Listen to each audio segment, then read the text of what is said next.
Vandalism. It's one of the most serious and fastest growing problems facing RTD today. We've all seen the residue, a torn seat, an exterior marred by graffiti, windows destroyed by scratches. But just how serious is the problem? Basically, the vandalism and graffiti has been accelerating at an alarming rate.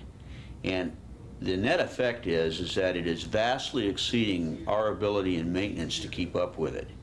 As a result, we're finding that the fleet condition is deteriorating and that the interiors, especially of our buses, are largely being destroyed.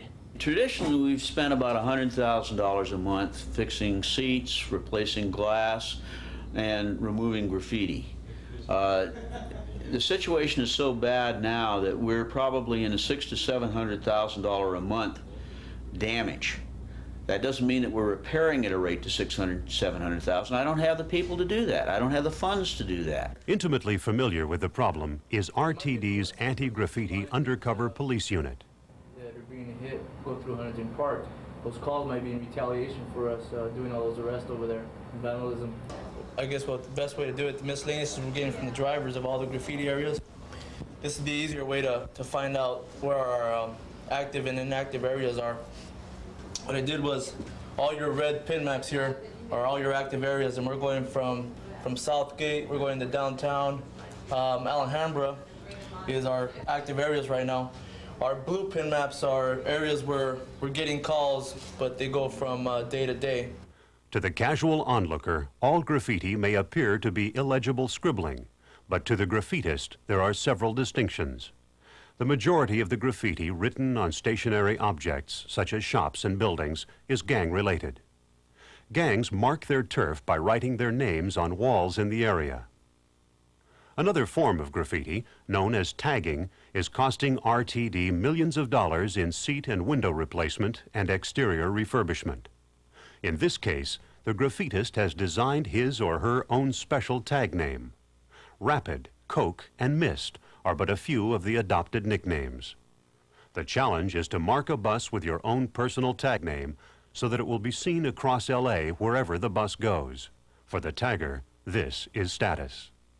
It's just the feeling of a bus taking your name through the city. Back and forth. Yeah, back and forth. That's just the fun part about it. Yeah. There's so many risks that we have to go through just to hit a bus, and it gets cleaned anyways.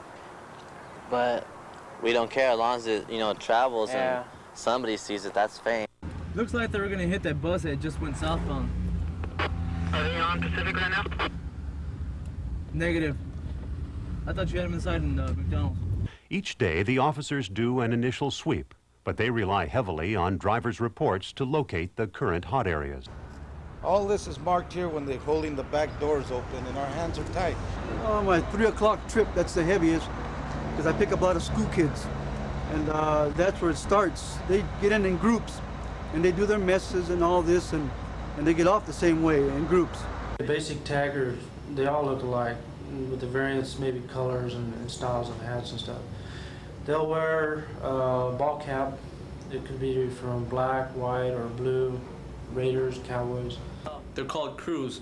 They're a bunch of guys, and they're going out and they're just vandalizing their buses. They're called crews. They use nicknames as NTS, which is next to serve. Until we get out to different schools and make our presence known at different junior high schools, it's going to be almost impossible to stop. The crews travel from bus stop to bus stop waiting for the right moment to strike. These crews are very streetwise. One of the major problems for the undercover squad is not being spotted. Once the car or the officers are known to the crews, their effectiveness decreases. This is known as a burn. I knew it was the RTD police when you guys went like that because I seen him. I know him. However, sooner or later, the taggers make their move. When busted for tagging, the juveniles will either be booked or cited to appear in court with their parents. Tagging can carry a maximum fine of $250 or 20 hours of community service. A shakedown of the area shows that the taggers store their tools above the bus shelters. Here you can see several types of markers, spray paint, and an etcher for carving tag names into windows. Because I can see what my one team is doing. Giving an example, as of January 1 of this year, we cited over 50 juveniles, and we arrested over 25. Now, that's from January, that's just the first month of the year. Tagging may seem like a harmless prank, but the fad is on the rise, and there isn't enough manpower to keep up with the current rate of vandalism. One trip to an RTD bus yard dramatically demonstrates the size of the problem. RTD officials are candid. They say they cannot combat this problem on their own.